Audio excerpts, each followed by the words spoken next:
அவங்க பேச்சிலேயே எனக்கு தெரியும் அது பெரியார் பேசுனது தான். Kamal speech is marvellous. ரொம்ப தெளிவா நல்லா தான் பேசியிருக்கார். அற்புதமான பேச்சு. நான் கமலின் பேச்சை ஆராதிக்கிறேன். அது பெரியார் பேசுனதுன்னு சொல்லி அதுக்கப்புறம் சொல்றாங்க. அவங்க பேச்சிலேயே எனக்கு தெரியும் அது பெரியார் பேசுனது தான்.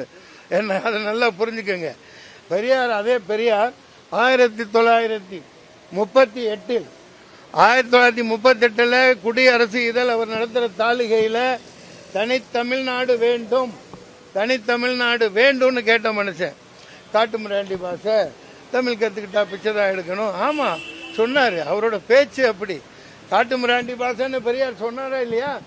சொன்னார். இப்போ கல்வெட்டுக்கள்ல இருக்கிறா இல்லையா?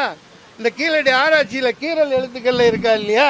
மதுரை, அம்மா, இந்த மாதிரி எழுத்துக்கள் எடுக்கிறாங்க, படிக்கிறோம். அதைத்தான் இவன் கொண்டு வர மாட்டேங்கிறான். ஐயோ இது இவன் தமிழன் தான் மூத்தவன்னு தெரிஞ்சிருமே அப்படின்னு. இப்போ புரியுதுங்களா? அதனால அவர் பெரியார் அந்தந்த அரசியல் சூழ்நிலையில் பலர் பேசுவாங்க. இப்போ நம்ம குழந்தைகளை பார்த்து நம்ம வீட்டில் திட்டுவோம், சனியனை, தரித்திரம் முடிச்சவனே, இதோ இவர் மன்சூர் அலிகான் இந்த தேதியில் தன் மகனை சனியன் என்று சொல்லி இருக்கிறார். அந்த மாதிரி இருக்குது நீ கேட்கறது. அவர் அப்படித்தான் பேசுவார்.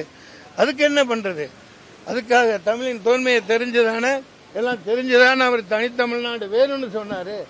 அந்த மாதிரி நிறைய விஷயங்கள். Kamal speech is marvellous.